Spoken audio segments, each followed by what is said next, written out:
So Jalen Carter, the Bears trade down from 9 to 10. Eagles trade up from 10 to 9 to get Jalen Carter, the number 1 player on the PFF draft board besides Bryce Young. I can't find the bet right now, but we had a guy basically saying that Howie Roseman was going to somehow work his magic on the first round, and the Eagles were going to come out of this draft with Jalen Carter. And that's exactly what happened. They did. He worked his magic. Now, Chris made the point because the Bears had been linked to both Jalen Carter and Darnell Wright. So when the Bears were picking at 9, it was like, hey, they could grab Jalen Carter now, as people suspected.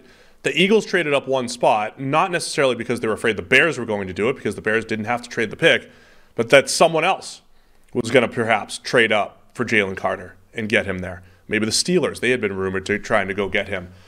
So the Eagles made the move. Jalen Carter at 9. I think he's the easiest to project on the field besides Bijan Robinson. There we go. Joe McCulley / Philly Joe called this, and he wins. Congrats to Philly Joe. PFF Plus. Give him 2 years. That was good. Give him 2 years. Give him 2. No, give him a year. That was great, though. Great. There's a lot of we might have lost a lot of bets, by the way. Looking at this. What were the bets?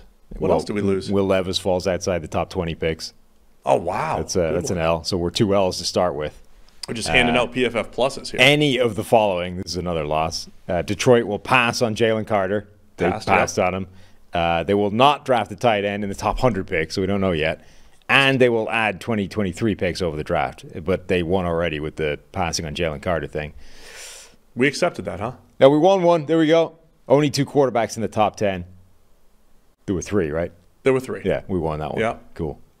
Dane Worthington, you lost. There was all the Hendon Hooker first round ones lost. Yep. But all the Hendon Hooker second and third round ones still alive. Yeah. Still alive. Yeah, the bets were fun. People put their names to we got some tape. We got some PFF pluses to hand out. We do. A lot of PFF pluses. Anyway, where are we? So the Eagles take Jalen Carter at 9. Well, so the Eagles this was Howie magic, right? Jalen Carter is being talked about as the best player in this draft on the field. Now, the term off the field has been used a lot with Jalen Carter. People were asking in the chat during the live show. We should probably lay out exactly what we're talking about with him. Jalen Carter, arguably the best football player on the field in the entire draft.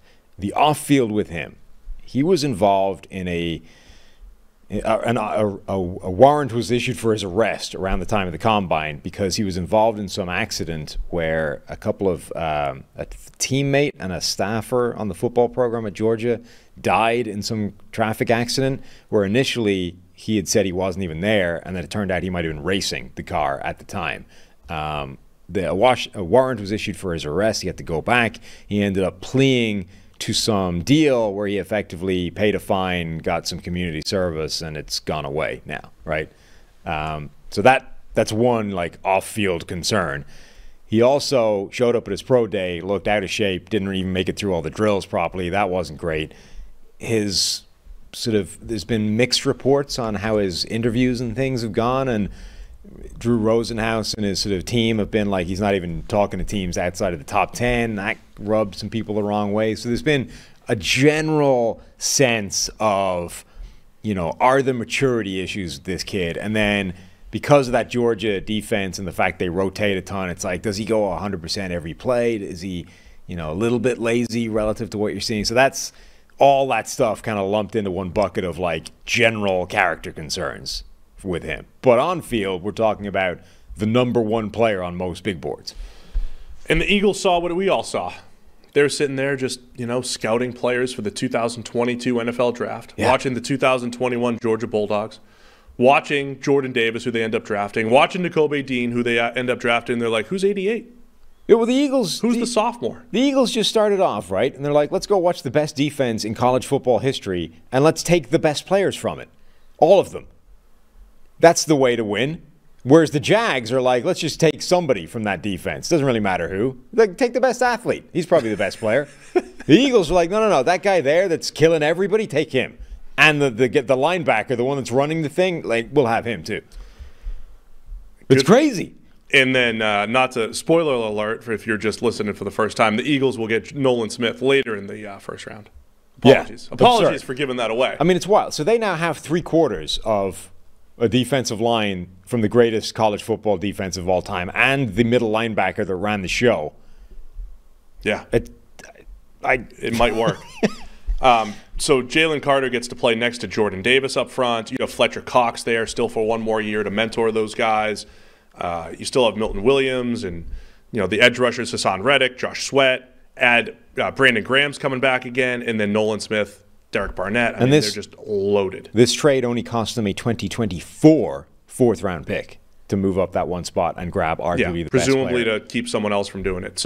Or just simply because, at this point, who knows? Like, let's just jump up that one spot, guarantee it. And for Chicago, it's evidently a player they weren't drafting anyway, so they pick up a 2024 fourth for nothing. So it's great business for both teams.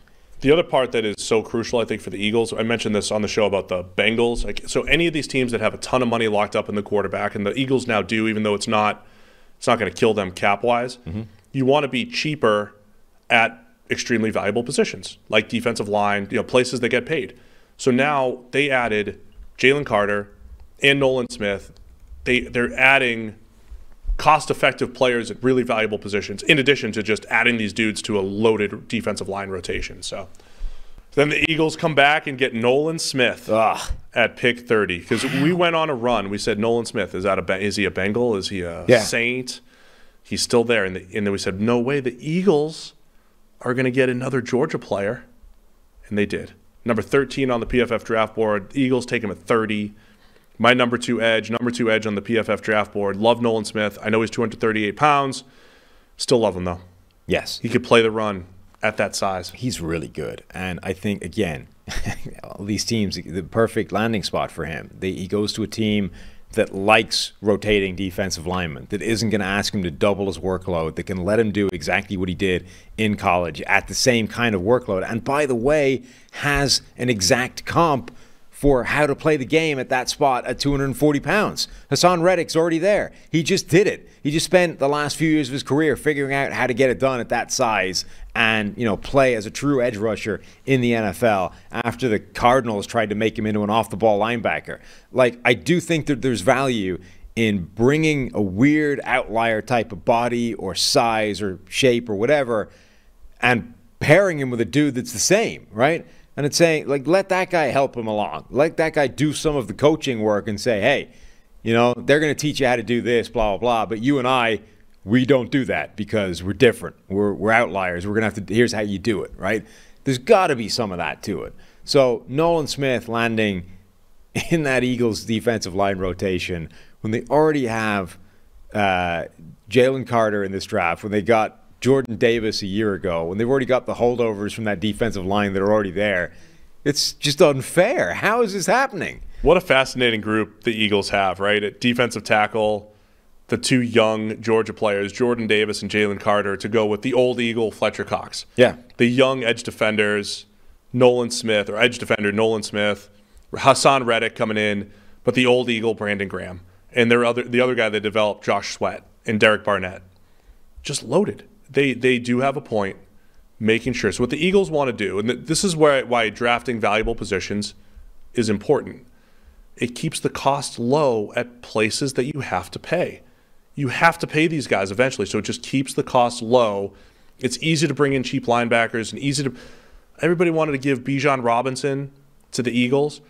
Rashad Penny, if he stays healthy, could produce at the same level as Bijan Robinson next year, but at $1.35 million. It's just for 1 year, but you can do that every year. You can get running backs. You can get linebackers. You can't always find edges cheap. You can't find defensive tackles cheap. So you keep bringing them in on rookie contracts, and the Eagles get that, and then you build everything else around them. Yep.